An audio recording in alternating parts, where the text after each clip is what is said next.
You ever have one of those nights where reality just snaps? Where everything you thought you understood about the world just gets flipped upside down in a way so absurd your brain takes a full 30 seconds to catch up. Yeah, that was me, standing in my own bedroom at 2 in the morning, in my pajama pants covered with cartoon tacos, holding a flashlight like some low-budget action hero, and staring down a burglar who looked more annoyed than scared to be caught. And the very first thing out of his mouth wasn't, "Please don't call the cops," or "Sorry, wrong house." No, this kid couldn't have been more than 19, just shrugs and says, "My mom runs the HOA. You can't touch me." You know what I mean? That wasn't fear or guilt. That was pure, baked-in suburban arrogance, the kind you only get from growing up thinking the rules just don't apply. The cops showed up, eventually, and instead of getting scared, this kid just doubled down. Told them, "It's all a misunderstanding. Mom will clear this up. You'll probably owe me an apology." And that was the moment I realized I was not dealing with your garden-variety teenage idiot. This was something bigger, something so warped and self-assured that it made my skin crawl. Because, see, this wasn't a break-in.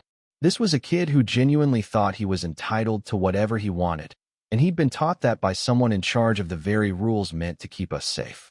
Have you ever been so gobsmacked by someone's entitlement that you just freeze? I stood there, clutching my phone, dialing 911 while this kid calmly sorted through my things, giving me a lecture on community resource allocation like he was Gandhi and I was hoarding gold bars under my bed. "People like you accumulate too much. My mom says it's better when the community shares," he tells me, just dropping my work laptop in a tote bag like he's checking out at Target. "Your individual attachment to possessions is unhealthy. This could benefit the Martinez family. You know, they've got 3 kids who need a computer for homework." I'm standing there, barefoot, exhausted, insulted, and all I can think is, am I hallucinating? He even points to my camera, saying, "The Johnsons could use this for their son's school project. You're just hoarding memories. Why not help someone else?" The clinical, robotic way he talked about redistributing my stuff was more disturbing than the theft itself. He wasn't frantic or scared. He was calm, almost serene. Like he believed, deep down, this was the right thing to do. When the police finally arrived, they looked at me, then at him, then back at me, trying to make sense of the insanity unfolding in my home. The kid's name, I'd later learn, was Brandon. And the weirdest part was, he started rattling off details about my neighbors, who needed what, who was too attached to their property, who would grow the most from this resource sharing. It was like he'd memorized a script, like he was some cult member reciting doctrine. You ever see those movies where the villain doesn't even know they're the villain? That was Brandon. Detective Williams, the cop who showed up, wasn't your average beat officer. This guy looked like he'd seen every flavor of crazy twice. But even he seemed rattled when Brandon dropped his mother's name, Christina Scott, and insisted she would verify the program. I could see something shift in Williams' face, a look of, not confusion, but recognition. Turns out, her name was flagged in the database. That's when the whole vibe changed. Suddenly, I wasn't the only one in the room wondering if this was just the tip of something much uglier. They cuffed Brandon, but he never lost that weird, almost saintly composure. "You'll understand once Christina explains. Our programs help dozens of families," he insisted, still preaching from the back of the cruiser. And the scariest thing? I believed he believed every word. The next morning, I get that knock on the door. You know the type, so polite it's almost aggressive. I open up and there's Christina Scott, looking like she's about to host a fundraising gala. Clipboard, smile, every hair in place. "Good morning. There's been a misunderstanding about our community resource sharing program." And she just launches into this presentation, all calm, professional language, about how her son is doing court-mandated rehabilitation by redistributing underused property to families in need. She hands over these papers, laminated, stamped, fake as monopoly money but slick enough to fool anyone not looking too close. "It's not theft," she insists. "It's community enhancement. We're helping people overcome materialistic attachment disorders." I try to cut in, explain that I'm not crazy, that her son broke into my house. But she just stares at me, that perfect smile never budging, and says, "That's individualistic thinking, Mr. Rogers. True community members learn to share." Detective Williams is there, looking over her documents, and I can see he's not buying it either. But Christina?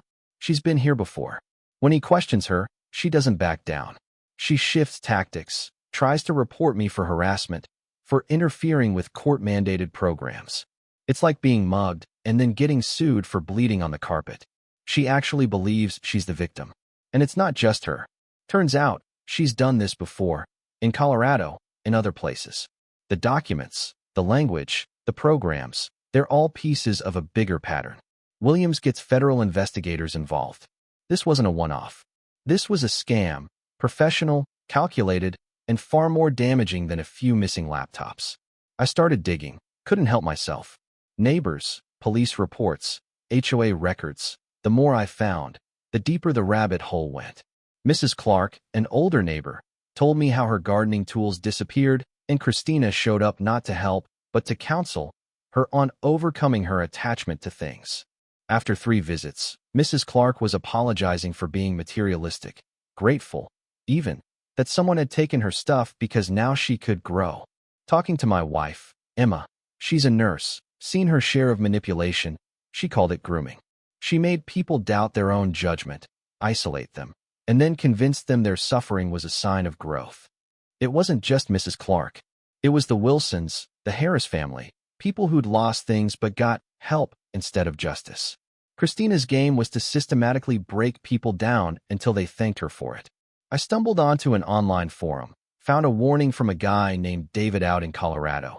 His whole neighborhood torn apart by Christina's therapeutic schemes. He told me flat out, she convinces people that being victimized is healing, then recruits them to help her target others. In his community, it went so far neighbors were forced to attend growth workshops or risk being labeled selfish, unwell, dangerous. Half the folks ended up defending Christina. The rest were too scared to speak up. Emma was worried, rightfully so. This wasn't just some local scam. It was psychological warfare, and we were at ground zero. Even as federal agents started circling in, the community was splitting. Some folks, like Mrs. Wilson, started questioning why Christina needed everyone's work schedules or medical records or access to their homes. But others bought in, started talking like converts at a tent revival. She's helping us, the Harris family told me, heal our spiritual wounds. It was cultish, and it was working. Then, things escalated. Brandon, the kid, started showing up dressed as a utility worker, clipboard, ID badge, the whole 9 yards. He was less confident now, more unsure, cracks showing in the programming. My mom keeps changing the rules, he confessed. I don't know what's right anymore. She says you're the enemy, but I'm not sure she's right. For a second, you could see the scared kid under all that conditioning. Christina, meanwhile, was turning up the heat. Called a community meeting, prime time, packed house. She had charts, evidence, a whole case built against me, painting me as the paranoid troublemaker, the dangerous one. She laid out her diagnosis, claimed I was suffering from delusions, sabotaging community growth, threatening neighborhood harmony. But here's the twist, the one that made the room go dead silent. Christina brings Brandon up to speak, expecting him to back her up. Instead, the kid cracks, right in front of everyone.